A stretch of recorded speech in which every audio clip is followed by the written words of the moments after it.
Welcome to the Industry 4.0 podcast with Grantek.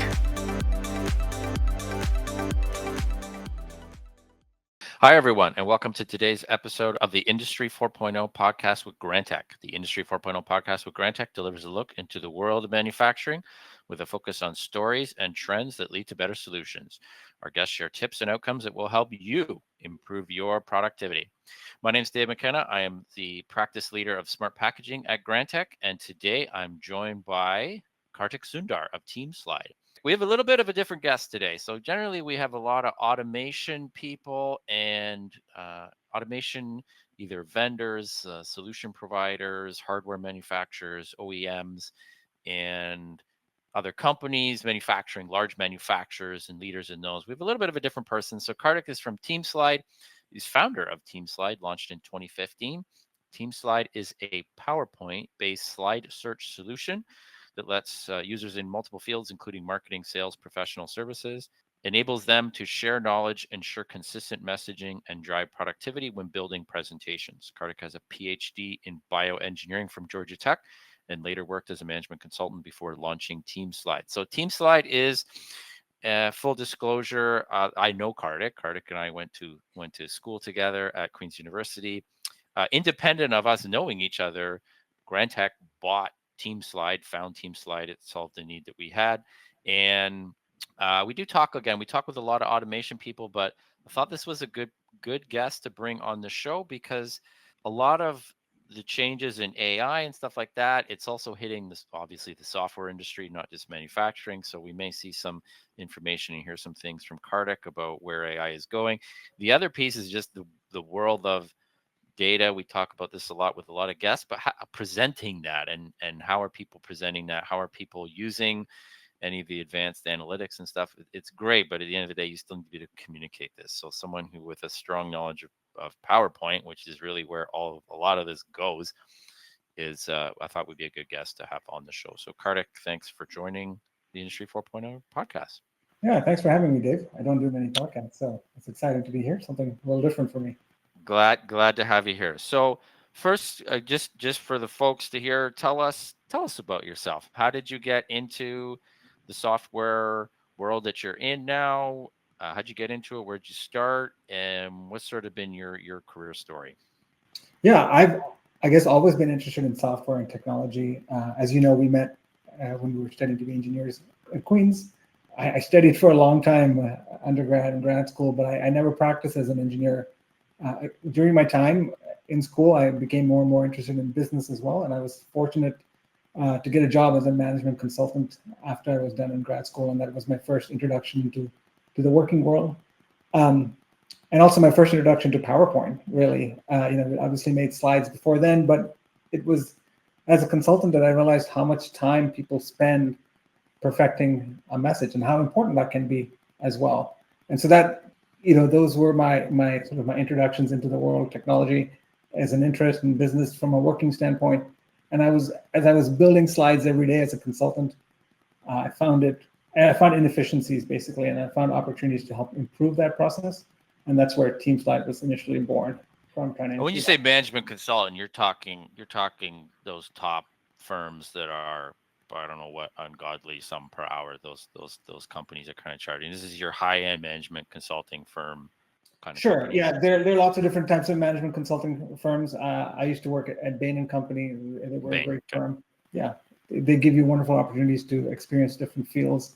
As a young person without much experience, you get to dabble in different areas and understand what you might find most interesting.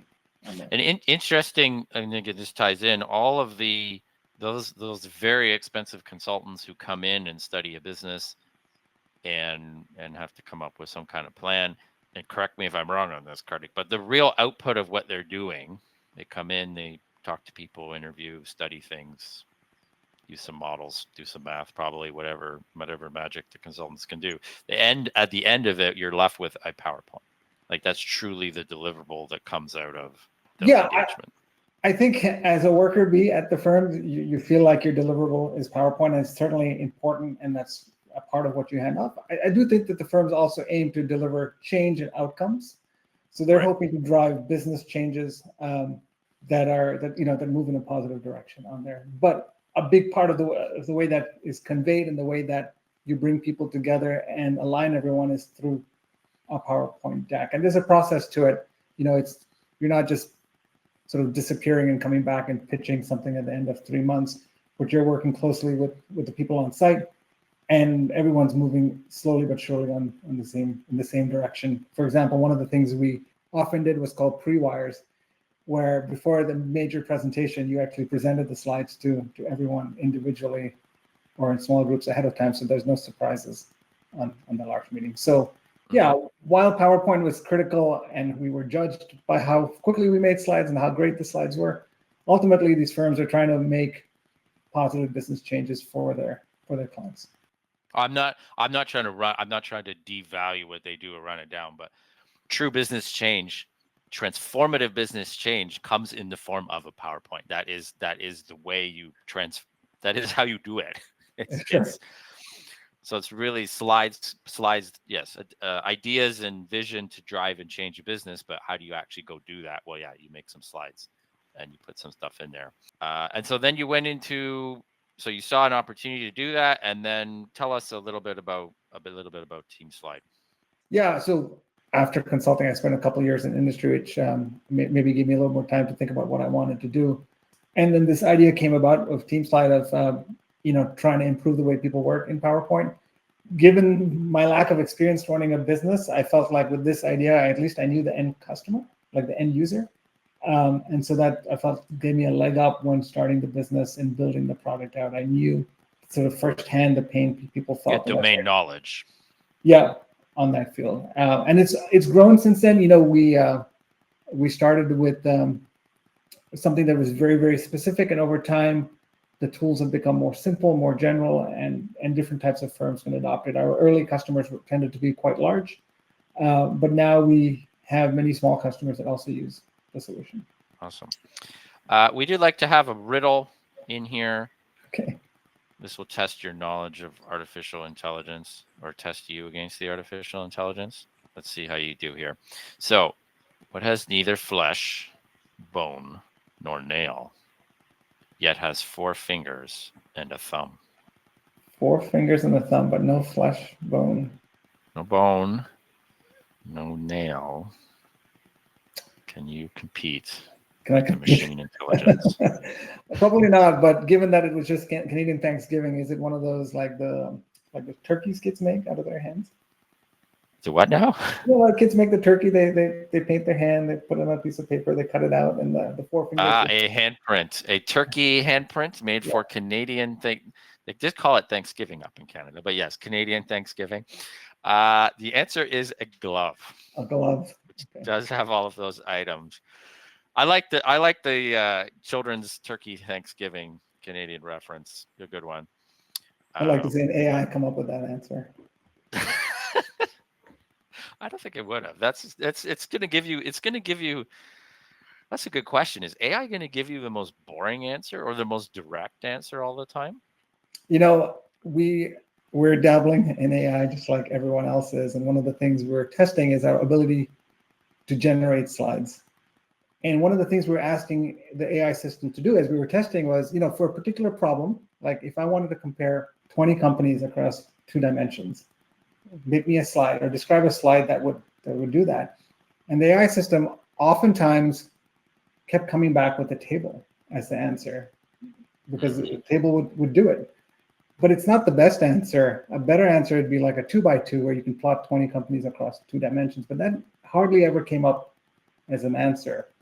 And so as we were doing this, we were realizing that there's some things, LLM is great at generating, but there are also limitations in creativity sometimes that come through.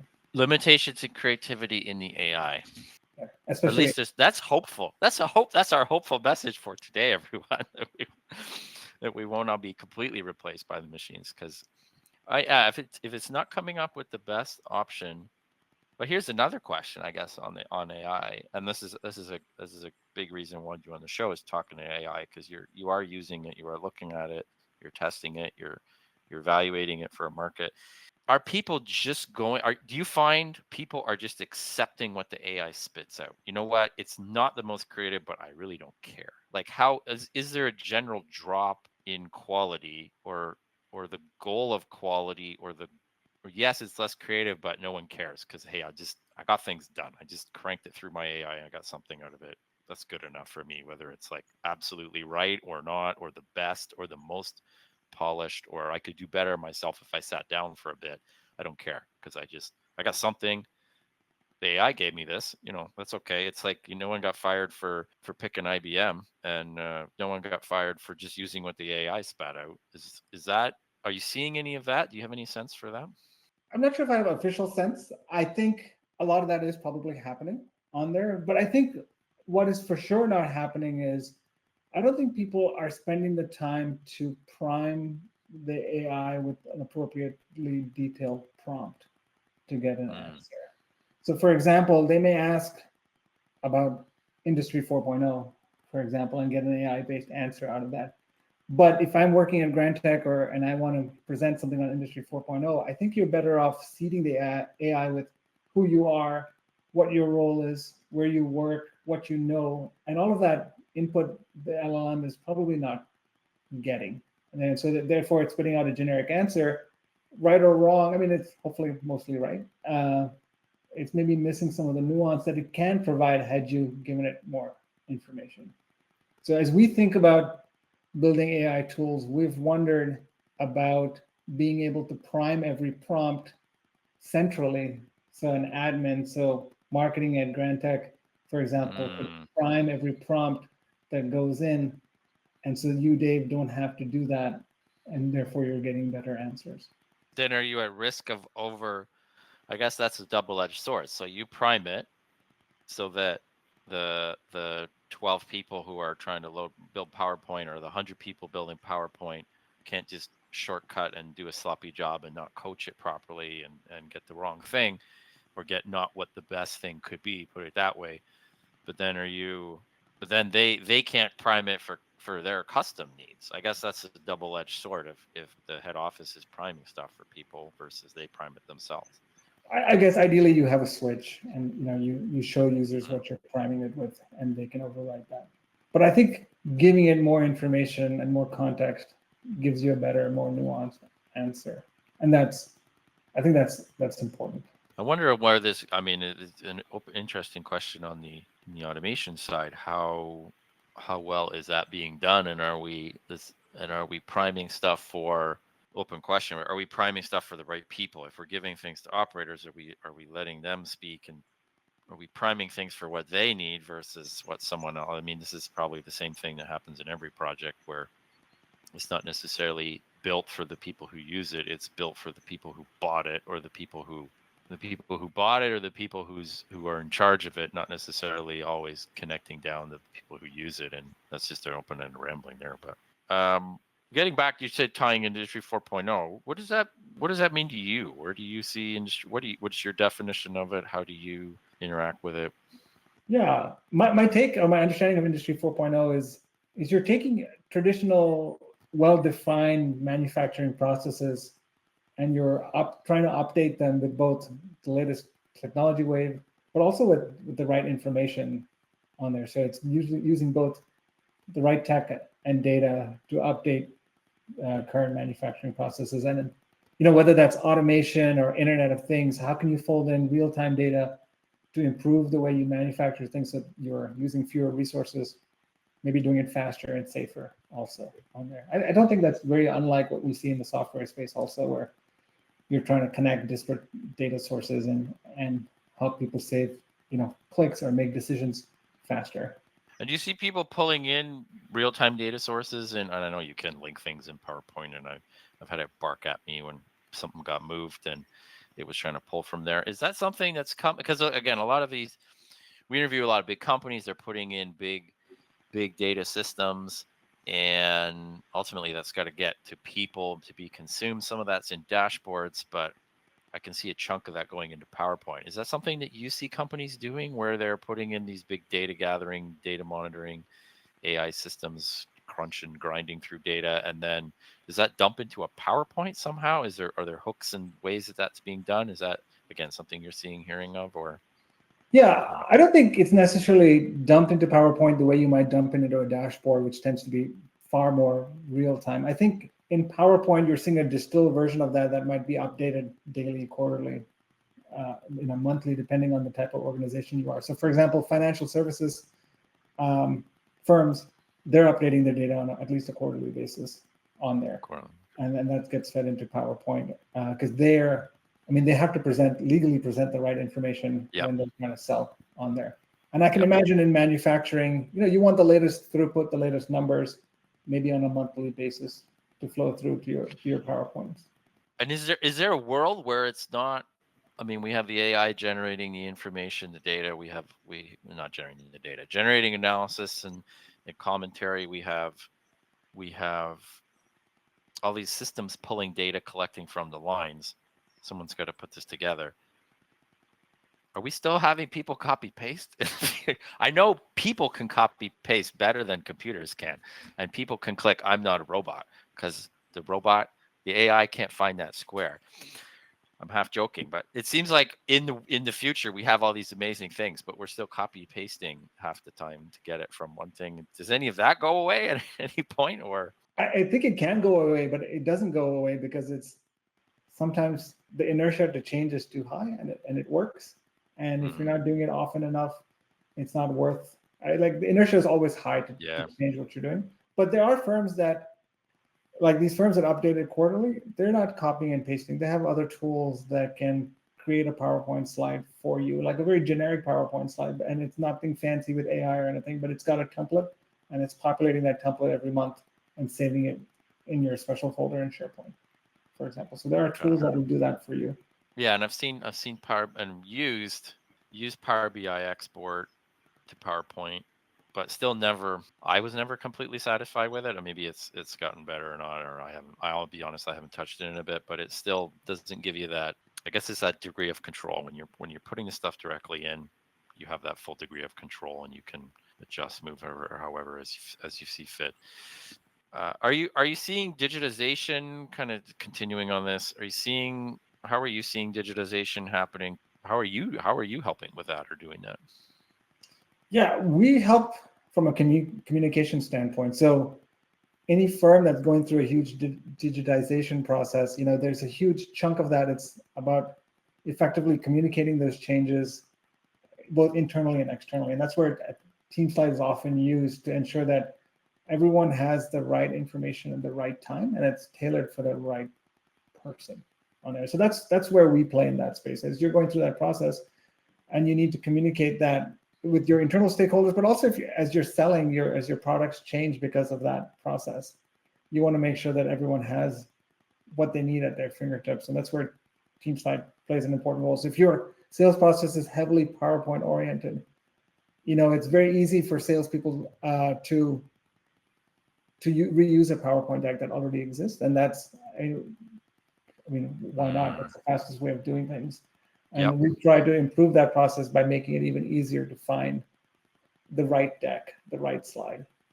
And I can speak to TeamSlide because we use it, and I'm a big proponent of it. And I guess this is another piece of digitization that I think I didn't recognize at first, but at least I've tried to push people on, and this may be applicable to other companies. But even if you're a software company, like Grantek is in many, many ways a software company, we create some new software feature or some new software solution for our customers. That's digital for sure. No question. Yeah, you're a software company, you made a new software thing.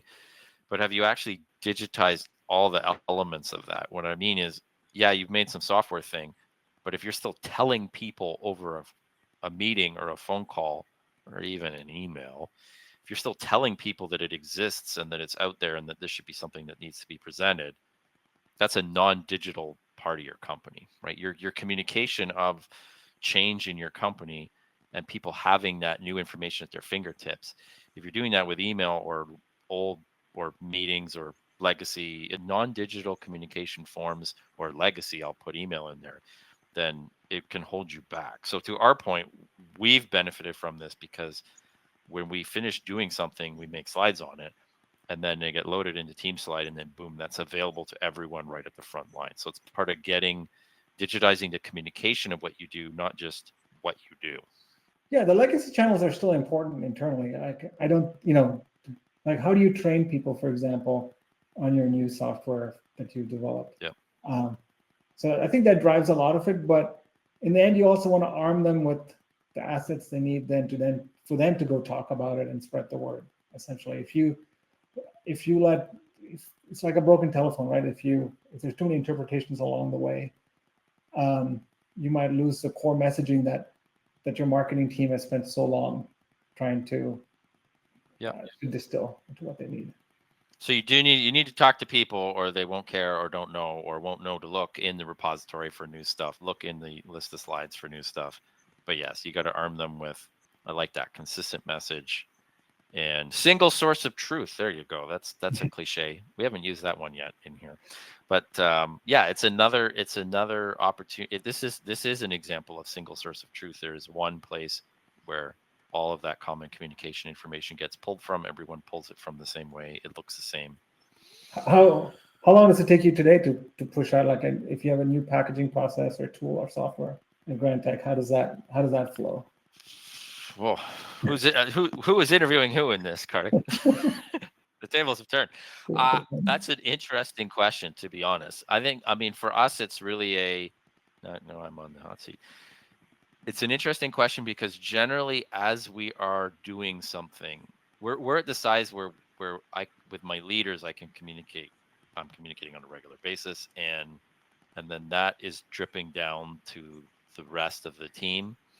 So as we are working on something, I would say most people are aware of it, know of it, and so everyone kind of knows in advance. And then, hey, we finished this; it's published now, and we want to go see where else something can be applied. We've already created kind of the buzz, and we're constantly creating the buzz internally. So I didn't really answer your question, but from an internal sense in my department, I don't think we have an issue around that.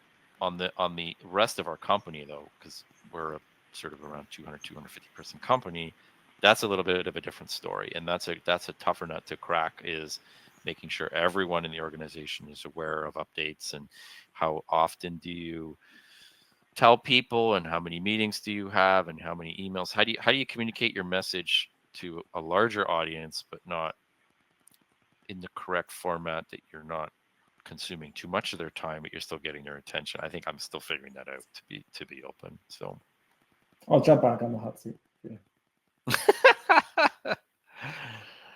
I guess next question is, where is there any company that you've worked with? Curious on this one. We've talked about messaging and single source of truth. Is there a surprising place where your system has been deployed, somewhere you didn't expect, somebody you wouldn't expect to have these kind of challenges that's used it? Yeah, we originally built TeamSlide for advisory firms. That was my background. Those are the customers I knew, so we built it with that in mind. And I used to use my resume to sell, put in my background, and that's helped us grab our first few clients. But what happened was marketing and sales teams across a number of different industries started to find us. They had similar problems. Maybe the number of slides was fewer, but their problems were oftentimes the same, keeping the most important slides at their fingertips, and they were looking for opportunities to improve that. So we've got to work with marketing and sales teams across many different industries. And I guess one that I never would have guessed that would have come to us is government agencies in the U.S. So the NIH, National Institute of Health, has been a customer, and they have a ton of slides in SharePoint, in legacy systems like hard drives, and they use TeamSlide to uncover some of their best slides and reuse them and repurpose them on there. So yeah, we started off very focused, and then suddenly we went from being very vertical focused in advisory to being suddenly horizontally focused and a little bit agnostic to industries with marketing and sales. I mean, health should be a public health. My COVID lived experience is ringing in my ears right now of the perfect place for this, right? Because you do need public health used to be kind of boring. If pre-pandemic, it was wash your hands, and if you got bit by a raccoon, get your rabies shot, and that kind of boring stuff. Maybe flu season's coming this year. Again, please wash your hands. But with COVID, right? COVID, it was don't mask, or you don't need to mask, and then you do need to mask, and then, well, maybe you don't. And I could see a need for making sure that the latest thing, again, hopefully messages don't switch back and forth too many times. But if you do need to change your messaging and you do want one place where people pull the latest all the time, then I could see a fit there. But sure. Also, I think with some of these government agencies, they have a deep history of slides, and sometimes you want to pull up something you presented 5 years ago, a data set from 5 years ago, and they use TeamSlide to find the needle in the haystack on there. If you have, it's hard to sift through a million slides to find the one you want, and we're able to do that effectively because of the way we index. Good fit. I got a question from an earlier guest. What do you think Industry 5.0 will look like? What's the future of the future? The future of the future. If today's future is automation and robots and data, I think the future of the future is returning the human back in the loop. So maybe I'm wrong, but there's a certain benefit to human intuition, human decision making that might be hard for AI or even traditional systems to mimic anytime soon. So I can imagine a world where manufacturing systems, are aided by humans more seamlessly than they are today. That could happen, in multiple different ways. If you are making quick decisions aided by technology and changing how things are manufactured, or at least the rate things are manufactured or on there, or it could also be just like human augmentation, like with robotics, to help you do certain tasks that are really hard to do with the machine. Pull back. That's an interesting one. It's the future, a whole bunch of AI. Everybody goes all in on AI. Everything's automatic. And then, well, wait, no, it's not giving us. It's the buzzword. It's the exciting thing. Everybody's betting on it, and it's good, and it does a whole bunch of whatever. We'll see as the future unfolds. But then there's too much of it, like any other mania, and then people need to pull back and go back to manual or go back to people side a bit more. That's an interesting. I don't know if it's manual, but it's about folding that hopefully human spark back into the process that helps make the decision making a little more based on experience, based on a little more efficient, and you might make or more creative, because we're putting in the, I mean, as you said earlier, as we spoke earlier, we're going all in on the AI, but is the AI creative enough? That's an open question, which we'll see. But is the AI creative enough, and do we need to ease up in spots on it, because it's just giving us the same thing all the time, or not what we could get with a person? Sure. To really get into it, also social implications could have an impact for humans as well. But I read this book called Dune, where people got pretty mad about the robots, and then went around with religious fervor and smashed them all. And but that only happens once we're covered in sand everywhere. So I figure only when sandworms and no one's predicting if a religious mania sweeps the world and people start smashing all the computers. You heard it here first on the Industry 4.0 podcast with Grantek. First original, joined by Kartik Sundar from TeamSlide, original prediction of that coming. I don't know that that's happening, but no, I don't think that's happening either. But I think there can be something special about having a human in the loop, and I hope that's true, even 50 years from now. It'd be interesting the work to directly connect people's brains, how that will alter some of this as well, right? If you can connect with an AI at a speed beyond your keyboard and your screen, how does that? Where are people in the future with? Well, more to come, and hopefully, we'll see where it all goes. I guess that's the piece on that. Is there a question? So that was a question from another guest. Is there a question you would have for one of our guests? I guess I'll be a little more tactical than perhaps we've been so far. I'd love to understand for executives, manufacturing executives, as they're taking on Industry 4.0 practices, how they make their decision, what underpins the decision process for investing in new technology, new software, new features. Is it truly ROI? Is it based on being able to pull your legacy tech with you? Is it focused with the look in the future? What are the key drivers? Is it cost? And that ends up perhaps in this environment being a main factor also. But how do you balance some of these factors? That's what. Yeah, maybe that's a little self-serving, but. No, interesting question. How are people making decisions on all this? There's so many. Is it the same typical stuff? Make your business case. What's your ROI? And I mean, the sense I get from people is that's definitely the case, and that's still there, and none of that's left.